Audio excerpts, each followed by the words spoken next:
So you were still telling about the events after the bomb had been defused. Was there anything further? Yeah. In talking to Mr. Rosenfeld, I said, have you checked the mayor's house? They said no. I said, well, don't you think you ought to see? And so they sent somebody to the mayor's house, and Mayor Babel was in New York. And they found a bomb box at the mayor's house. But the people from Alliston were there. They didn't have any trouble with it. So there were 2 bombs left. And then later, they talked to the people who had been sitting in a parked car in Mr. Myers' home above us. See, the Byrons were at the corner, the Myers and us. You know, Mr. Loeb, the lawyer, Yes. that was his family. Right. That was the Myers. And of course, I didn't tell you, but when we moved into Forest Park in about 38, 39, somewhere around there, we were the first Italian family. We ruined the neighborhood. Sorry to tell you. You know.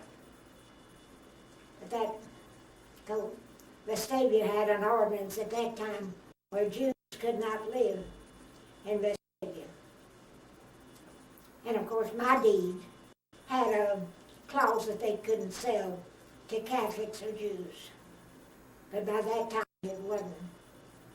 So, we bought. What, did you receive harsh treatment from your new neighbors? Well, kind of ignorance. Ignored. Except people that knew me. You know, the Hawkins, Major Davis was always, well, I had gone to his college. You know, Dr. Bryan lived 2 doors. By the way, they checked his house too, but he didn't have a bomb. And then the mayor lived down on Claremont, so it was all within 2 or 3 blocks of each other. Now, Miss Nina, 1965 was an election year, and so you were going to be running for re-election in the fall. Why don't you talk about the running for re-election and some of the problems you had to deal with of that? Well, of course, on April 1, 65, they tried to bomb my house. And of course, they did me a favor because from being nobody, I became somebody. Just like when the council was organized and we made Mr. Wiggins the president of the council, and Dr. Bryan became the vice president, the assistant. And I remember so well, we met at Britling's one Sunday morning, and he looks at me, couldn't think of what to do, and he says, well, will you chair the museum committee? And I says, Mr. Wiggins, I'll be glad to, but I want to serve on another committee. And I don't remember which committee, whether it was education or what, but I have a feeling it was education. So he was a gentleman. So I became a part of the education committee. But his idea was that I would take care of the museum. And you did take care of the museum throughout your career, didn't you? Absolutely. Well, it's one of my favorites, always has been. But I mean, it goes back to the female mentality.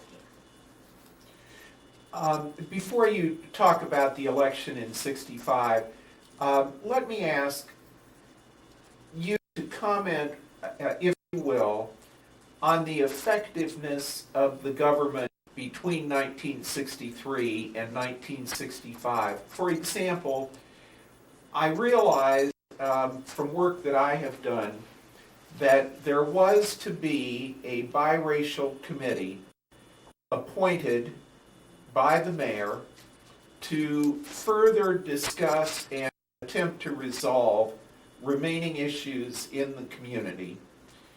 I don't remember when it was organized. It was organized.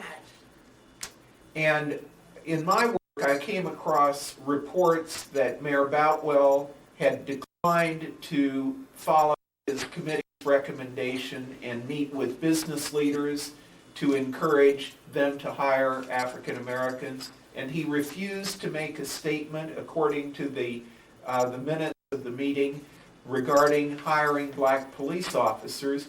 Was he effective in the transition period in providing the leadership that you believe the city needed? Well, I think he probably engineered the appointment of such a committee through the chamber. So I think, if I remember correctly, that we didn't take the responsibility for it, but that a committee was appointed in '63 after the president was killed that had black and white on it. I know that Albert was afraid of the Klan. No question about that. Physically afraid of them, Well, I don't know that I would Yeah. say physically. but politically, Politically, okay? yeah. They were strong, and he had every reason to know, because it was wild, all these, to get to the council chambers a couple of times, coming to a regular meeting. There were maybe 500 Klan in regalia in City Hall. I couldn't get out of the elevator on the third floor. And a policeman on the third floor would see the elevator open. He would see little me. He would come to the elevator and escort me through all the Klan to the council chamber. This happened more than once, And like I said, if the Kennedys hadn't helped us by opening that and then visibly helping with laws and everything else, we would have been in dire trouble in '64 and '65. Mm-hmm. And I remember that in 1963, I went to Washington for a commission on the rights of women. Kennedy had appointed me on, and Albert said, well, since you're going up there, I'm going to call Robert Kennedy and let him talk to you. Well, I remember so well that I got into Washington maybe at 2 o'clock in the morning and went to the hotel. At 8, the phone rings. I'm dead asleep. And it's Robert Kennedy's secretary wanting to set up an appointment with me. And she says, can you be here at 9? And I said, oh no, I can't be there. And I thought, oh God, it just registered on me that I was talking to Robert Kennedy. And I said, oh, I'm so sorry. And she laughs and she says, let me go talk to him. So she came back and she said, would 11 o'clock be okay? So at 11 o'clock I'm at the Department of Justice, and I get escorted to his office, and he's just so nice. And I tell him all the messages that Boutwell had given me to give him about all the help they had been with the National Guard and the opening of the employment and changing the laws. He was talking about the Voting Rights Act of '64 that Kennedy was talking about. And I said, we just can't thank you enough, and we just regret that we cannot thank you publicly. Because you don't thank the Kennedys publicly because they're, you were making another divisive issue. He says, it's our pleasure to do anything we can help you. We're not looking for credit. I mean, he was so nice. We talked for about 45 minutes. He said, where are you going? I told him I was going to lunch someplace. He says, well, I'll let you go with my chauffeur. So I get escorted to lunch in Robert Kennedy's limousine. That afternoon, President Kennedy is giving a reception for the Commission on Women's Rights that I was sitting on one of the committees. And Jackie was not there because her baby had just died. But Kennedy was there. And this was on October 22 or something, about a month before the president was killed.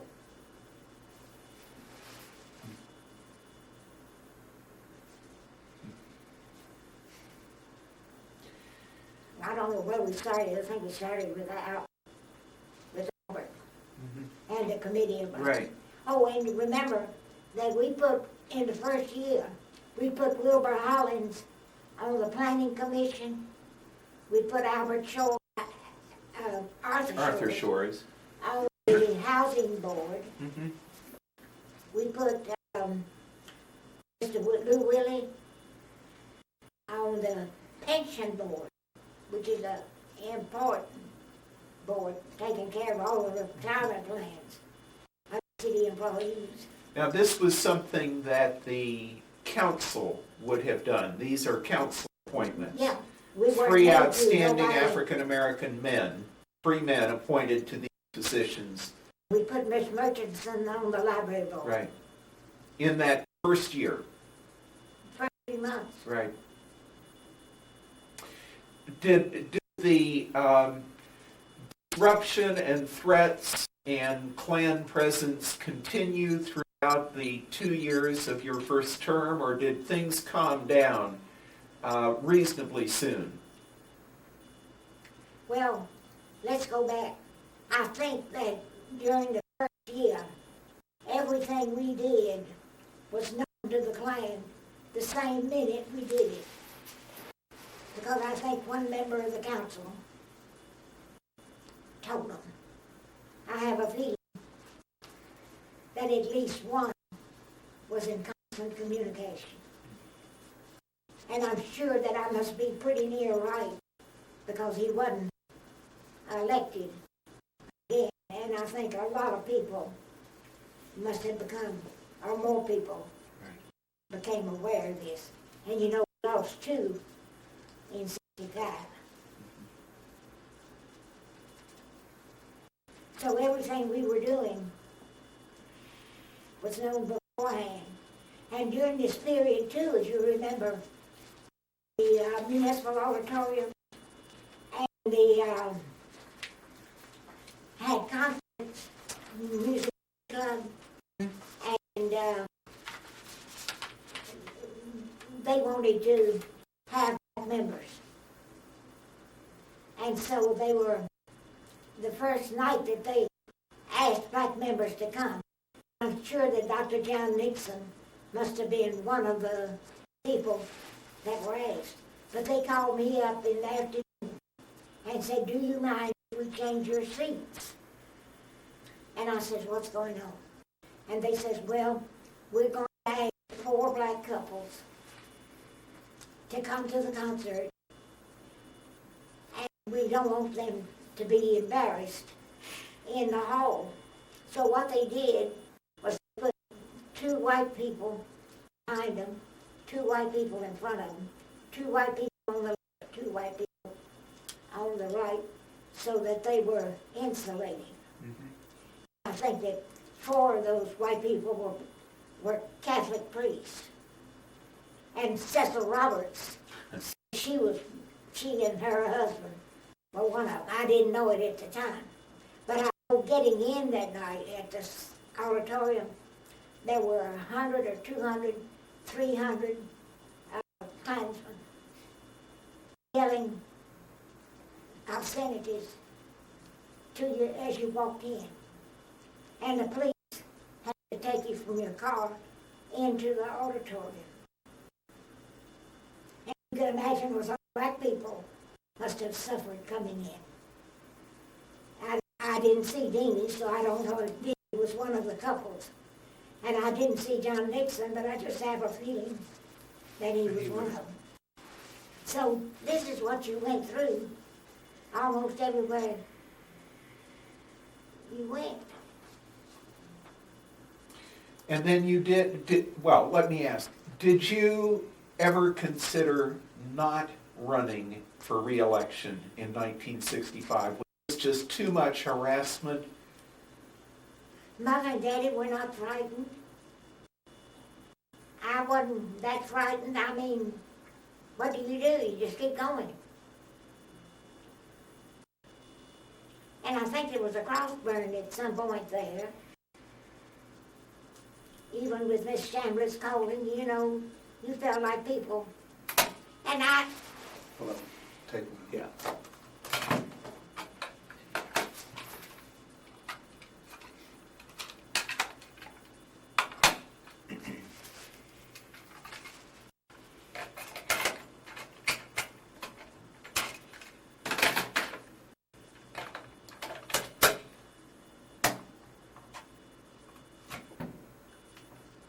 Okay, good.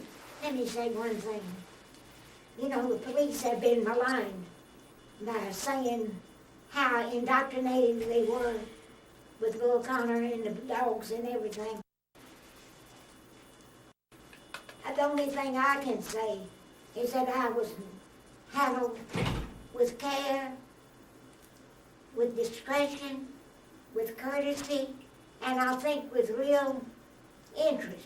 I felt like the police were really protecting me. I mean, I never got the feeling that there was any animosity toward me from any of the individual policemen. And I had to say that because, you know, Right. most of them, And you've mentioned being escorted to meetings. Did the police have to provide security at your house we didn't even consider it. even after the bombing? No. The mayor's house or anything. So, Well, go ahead. no, go ahead, Sam. Miss Nina, in 1965, you brought a National States' Rights Party letter, and I saw the name of their chairman was J.B. Stoner, and he's been known for other things.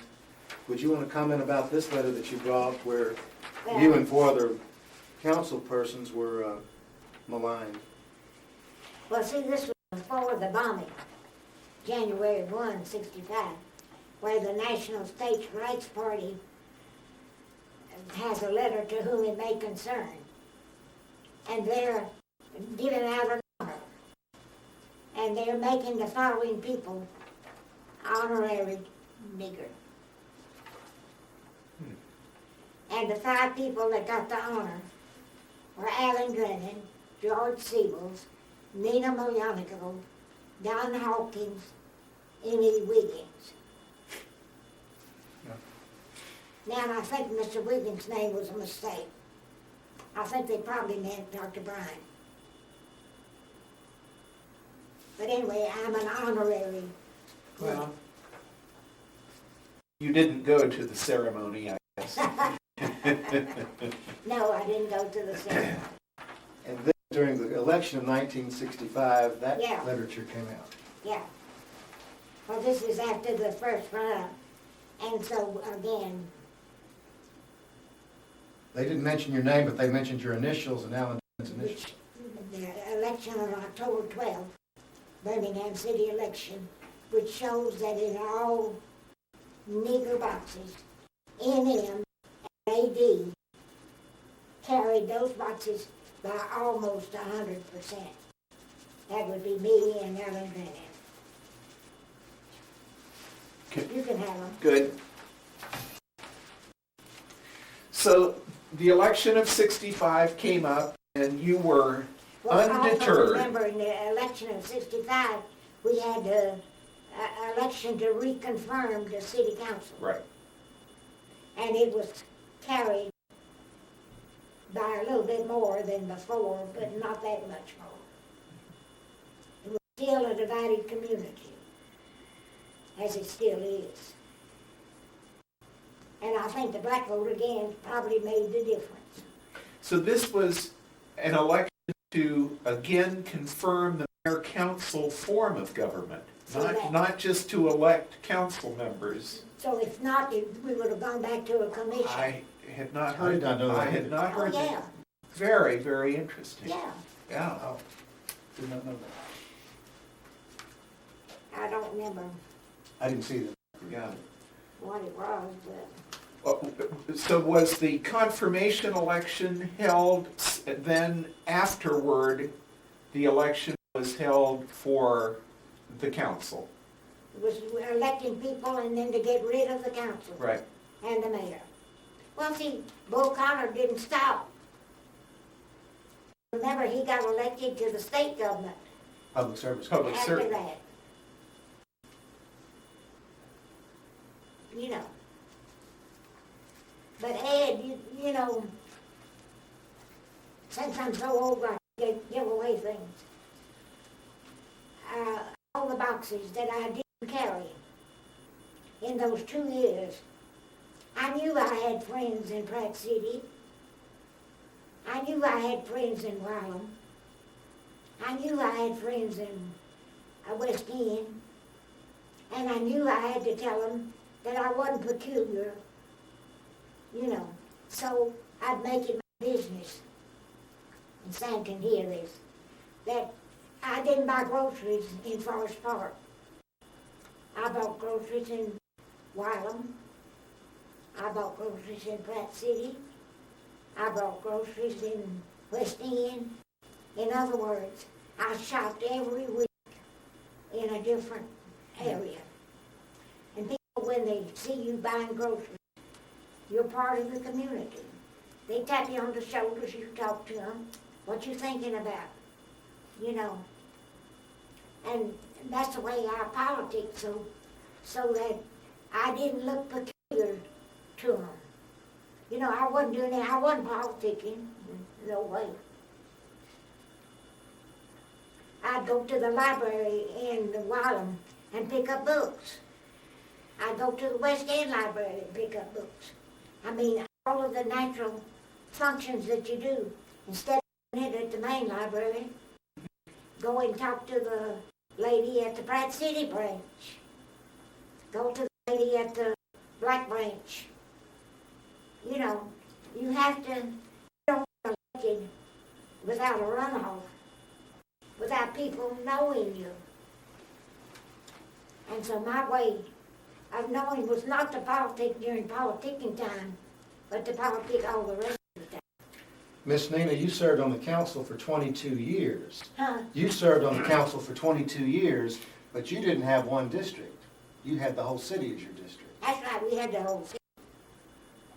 Do you think that has created, how do you think that's impacted city government? I think it's bad, but you had no choice. Under the Voting Rights Act, you know, you had to protect the minority. And so would either be 9 black council members or 3 white. And just like you protected the blacks at the beginning, you're protecting the whites now. I think I told you that last summer I had an opportunity to interview Mayor Arrington, and he commented that in his opinion there was a marked deterioration in local government after the districts had been adopted, that the nature of politics really changed and changed for the worse in many ways. And who was responsible? Yeah. Ms. Nina, during the time that you were in that 2-year period from 63 to 65, did you continue to be invited to labor groups, to black churches, women's groups? You maintained that network that had been very important to you both in your legal career and then your political career. The subject matter changed. Right. You talked about the government Right. instead of jury service. But so you had that core of interested people, and then you just build on that. So in 1965, you were elected without a runoff. Okay. Do you recall, were there particular issues in 1965, or was it a matter of distinguishing yourself as an individual to the electorate? Well, it seems to me that the big thing was the schools. I mean, if I remember correctly, whether you could go back.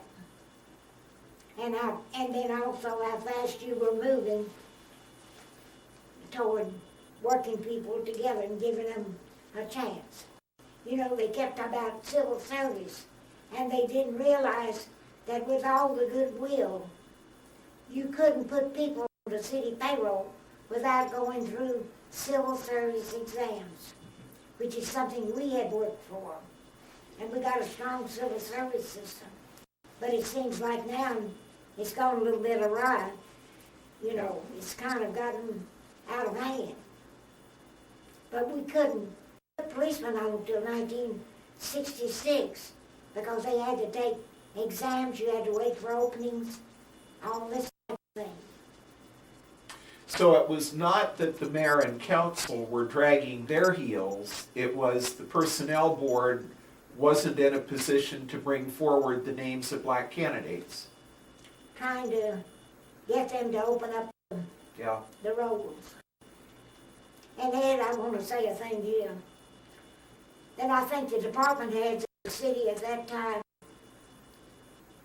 were competent people. I think they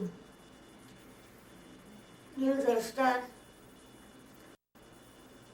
And so far as I can remember, I don't think any of them had a Klan agenda. I mean, I don't think they were trying to hinder us politically. I think they were doing their job with some misgivings, but basically that they were very competent people and probably not paid enough, any more than we were paid Right. $100 a month, you know. So you were elected then in 65 and again and maybe two more agains. 6 times. As you think over those many years of being on the council, what are the critical points that you recall? I would think, for example, the decision to appoint the first black council member was one that was a very, very important step for city government. And then the election of blacks. What are your views about Well, what was happening? It was 68, so it was within 5 years when Red Douglas died. And I remember that we had private meetings in homes and things like that because you weren't supposed to meet publicly. And I think Alan has said that we couldn't have survived if we had met publicly. And this was the whole council would meet in private homes. Yeah. Yeah. My home, Alan's home, every place where you could hide.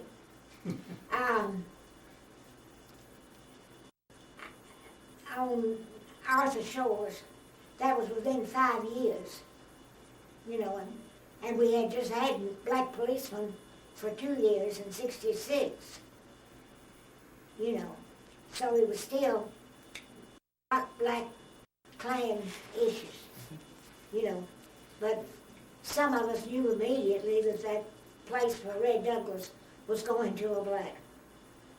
And remember, Arthur's home had been bombed and bombed and bombed, and he had been vocal and yet responsible, you know. And I know that we voted, and we couldn't get the 5th vote privately. And I don't know if the vote ever became public, although it must have been. But anyway, Doc Overton really came to 5th vote. And you'll have to say that for him, that he was in the midst of KKK country. I mean, the States' Rights Party was practically headquartered in West End and Ansley Highlands, where Doc lived. You know, but Doc finally was the one that came across. And since we're almost all dead, I can say that Liston Cochran was so opposed to it. He was scared that the community would rise up and we would have demonstrations. He just thought we were making a terrific mistake. he went home after we announced that Arthur was in. And he must have gotten a lot of calls saying it was wonderful. He came back the next meeting, he was a changed man. He would have voted for Arthur that minute himself. I mean, he got a good response in the East Lake community, which I think shows progress, because I think it changed Liston too, to where he became even more even-handed. Did the arrival of Arthur Shores on the council trigger renewed public expressions of anger and resentment? I think the public approved it. Yeah, so the Klan didn't show up then? He got elected within 6 months Right. in '69. No, I think like what I said before, is that individually, we don't have prejudice. We have prejudice to a group. Just like, I was always different. Women could be stupid, but I could be allowed to have a modicum of brains. And so I don't think it got rid of prejudice, but you knew that there was some that were okay, which is progress. And see, then Dick came on in '71, and he served for 8 years on the council, and 20 years as a mayor.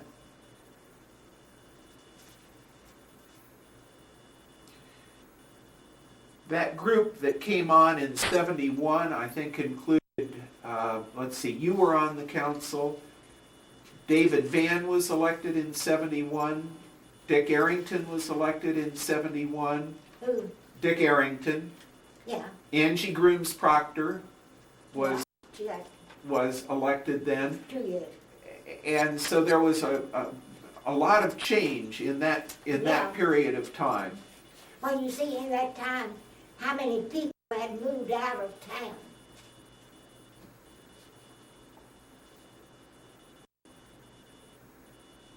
So there was a different configuration too. Right. You lost a lot of the people who didn't like you. A lot of whites were moving out specifically. How did you do with black voters in later years? How did you do with black voters in your political career and as these changes took place? I got elected without a runoff in '69. I got elected without a runoff in '71. No, 73.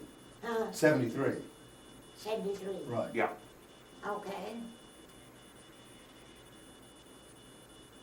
And then in '77, I think I was elected without a runoff. Mhm. In '81, I was elected with a runoff, I think. And that's when Dick went haywire Right. in '79. That's when he had his all black Right. slate. Which he acknowledged in the interview was a very serious mistake on his part. Well, to be very frank, I thought it was a slap in the face. Because I thought we had worked so hard to get people to work together. The whole council, in the beginning, mission was to bring black people in, and then to be told to get out. I think we were appalled But you were elected anyway. in '81. Right. But, yeah, I was barely elected. Mhm. And Doc Overton was defeated, Mhm. And of course, Siebel was out of the way. Van was out of the way. Dr. Bryan hadn't run again after, 6 years.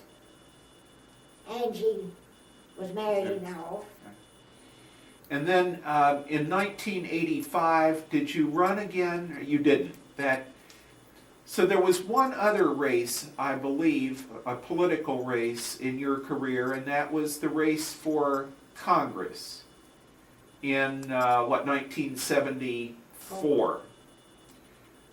Would you care to reflect on that race at all? Well, I can't find any material on the 74 race. I know that there were 4 Democrats that ran, and I think I won without a runoff. And I became the candidate. And John Buchanan was an awfully nice man, very personable, and I don't think he made anybody mad particularly. And the only thing I remember about that is that the Catholic Church was an underground issue where people talked about they didn't want a Catholic in Congress. Also, I think the women that basically had supported me got the idea that I needed to be in Birmingham. And, and they said, well, we're not, and I said, you don't want to promote me, you promote everybody else. Well, no, we think you ought to stay home. And then,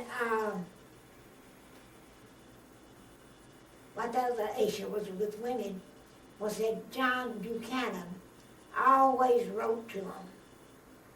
He always answered their mail. He was part of the family, Baptist family. And so the women abandoned me in 81. 74. Yeah. In 74. Huh? In 74, you mean? 74. Right. That's the way I read the Right. thing. And then I think the issue,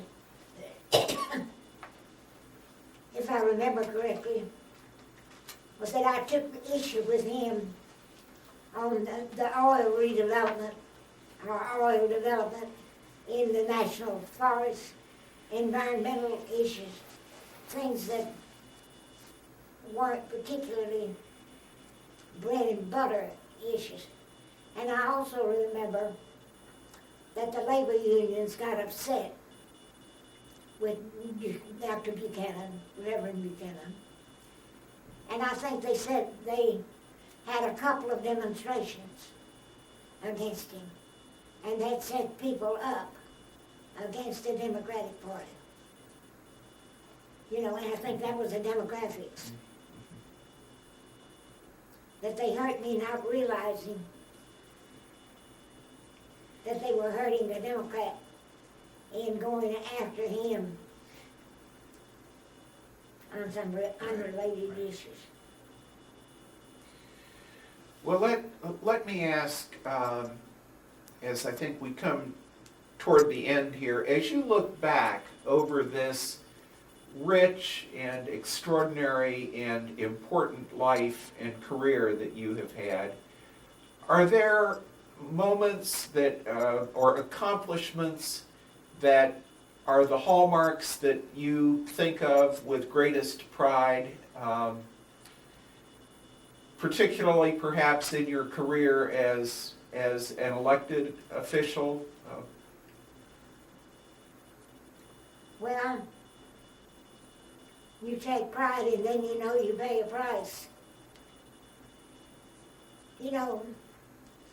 I had been lucky enough to, when I was president of the National Women Lawyers, that I had gone to Rome, Paris, London, Vienna, talking with women lawyers, even to India.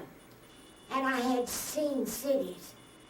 I had also participated with university women in their conventions talking about the McCarthy ether. I had gone to Portland, Oregon, to Michigan, to Pontiac, to Detroit, Kentucky, Louisville, Columbia, South Carolina, Mississippi, Atlanta, New Orleans, Boston. I had made speeches with the Chief Justice of many of these countries, of these cities, in meetings, conventions, etc. I had seen these cities to come back here, and you're told that you can't grow a tree between the curb and the sidewalk. You know, well, they did it in Europe, they did it in, New York, they did it everywhere.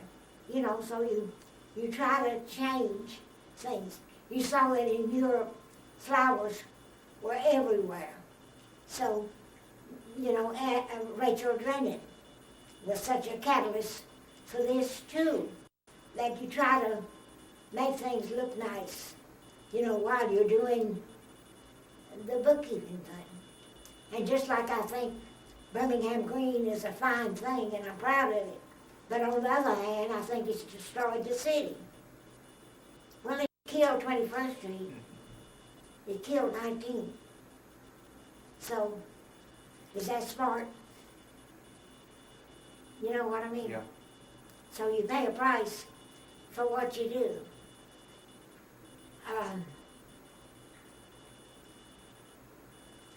My thing too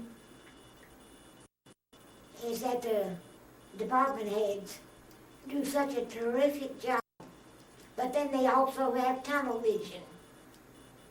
They don't see beyond their jobs. I mean, I'm sincere in saying that I think all of our department heads were good. They knew their job. But when one comes in and says, we gotta move traffic and we wanna destroy Claremont Avenue median to move traffic, we said, well, what in the heck, they can slow down. Mount Brook won't do Dexter Avenue, whatever it is up there. And so you get frustrated with people. They're doing their job, but then they also not thinking of the whole. Right. Just like in the economic department. We got a low bid law. Doesn't mean a darn thing. The city of Birmingham pays more for paper than I do in my office. They pay more for staples. And the department head says, well, it's low bid. Well, heck, get rid of it and bid again. Yeah. What I'm talking about, they get so, in the park board, you're gonna start a park. And they come in and they recommend this area for a park.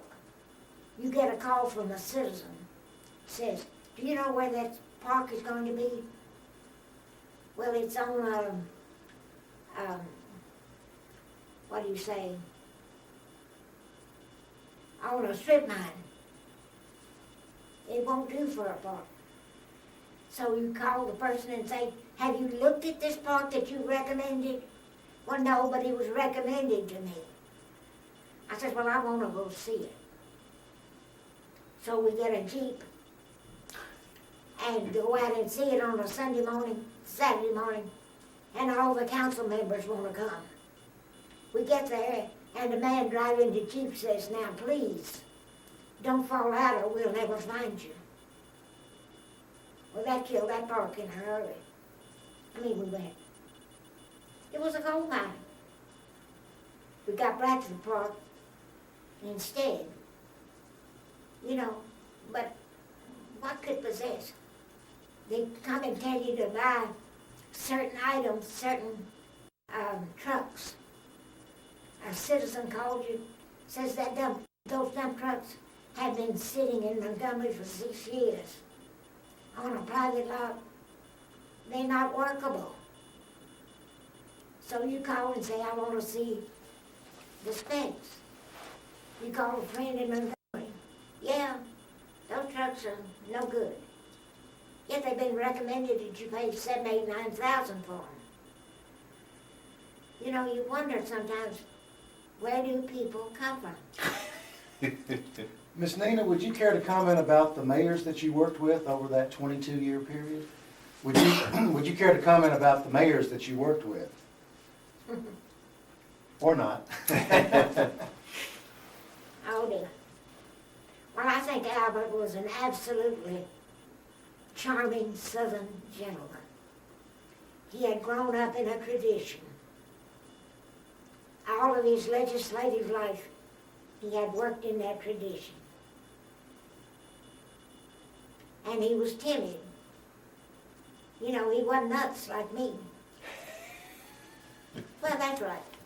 And I think that Albert was helped by Billy Hamilton. I think that Albert was very definitely helped. And Mr. Hamilton was his executive secretary. A wonderful man. Right. And I think that they made a good team together. I think if you could have put George Siebels and David Van and made one man out of them, you would have had a terrific executive. Because George loved everybody, had the most ardent love for the city. Everything, he could have done anything to help the city. But he really wasn't interested in the details of government. On the other hand, David was the most brilliant tactician. I mean, we can't thank David enough for all that he did for this community. But he couldn't get it across to people because he was reserved. You know, he was brains. And so if you could have had a little bit more. Now, the most even-handed, of course, is Dr. Harrington. He has the charm, the knowledge, the education, everything that was positive. And then all of a sudden, he gets a different mentality, and it's a shock.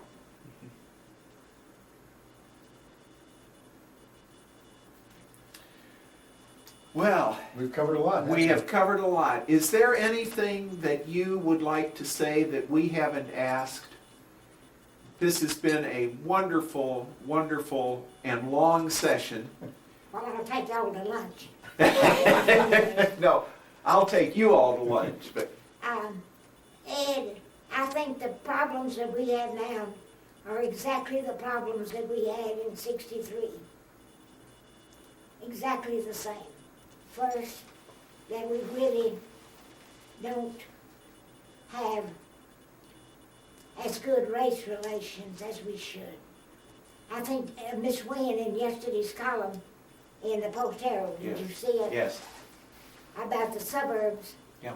more interested in the city elections than some of us. And yet they hate Birmingham. They talk about Birmingham. You know, they did that before '63 when they talked about that we had a chamber bringing people in to bring an industry in. They'd wine and dine them all day, positive. At night they took them to the country club, got drunk, or maybe didn't, and talked about the little bastard city. And they undid at night everything they had done in the daytime. I think the other thing is the 1901 Constitution. Until we get rid of the home rule issue. And Ed, I think that the biggest sin that government does is delay. You get a motion, you delay it a week. You delay it another week. And you don't understand that these people out there are trying to develop something. They're trying to borrow money from the First National Bank or whatever. They're paying lawyers, they're paying engineers. Every week it's going up on the cost. You know, and delay costs citizens. I think it's great to talk about the neighborhoods, but that ought to be just doing your homework. That shouldn't be your main purpose. You've got to bring jobs in, you've got to bring kids in, you've got to educate them. And we talk about education when we run for office, and we can't do a darn thing about it because the Board of Education does it. You know, we're spinning our wheels. I've had some experience with that. Yeah. And then the other thing, I think, is government on the cheap. I think if you got a department head, and I'm not talking about ours, because I think the ones we had were great, and I don't know about the ones we have now. But I think if an engineer is going to look at a plan for the building, AmSouth or whatever, you got to know what in the heck you're doing. And do we have people at City Hall that really would be intimidated by those plans? Right. Wouldn't know that an apartment house could be a fire trap? I mean, if you're going to represent the city, you should have the very best. And pay accordingly. Huh? And pay them accordingly. Well, people with the taxes, Right. yeah, pay them, but not CEO Right. money. Right. Miss Nina, I don't think this was brought out, but you were president of the Birmingham City Council. You were also president of the Alabama League of Municipalities, and you were also named one of the top 5 women lawyers in the country. Any comment about those things, of the people that you worked with, or from a view from the top? Well, as Ed was kind enough to say, I think the 2 highest honors that I've ever received is at the University of Alabama. Said I was one of the 31 top graduates in 100 years. Mm. I think that's That's a fantastic experience. And then I think getting them Miss Brent Award by the American Bar. And she's supposed to be the first woman that was a lawyer. She lived from 1601 to 1661 in Maryland. And she was a lawyer for Lord Calvert and Lord Baltimore in 1640. And her name appears on the courts of Maryland some 58 times. Can you imagine? 1648. So, well, that. And I would first like to thank you. This has been a long and an absolutely wonderful interview. Just wonderful. And accompanying it will be the materials that you have brought this morning. And Sam, I think if we could get a copy sometime of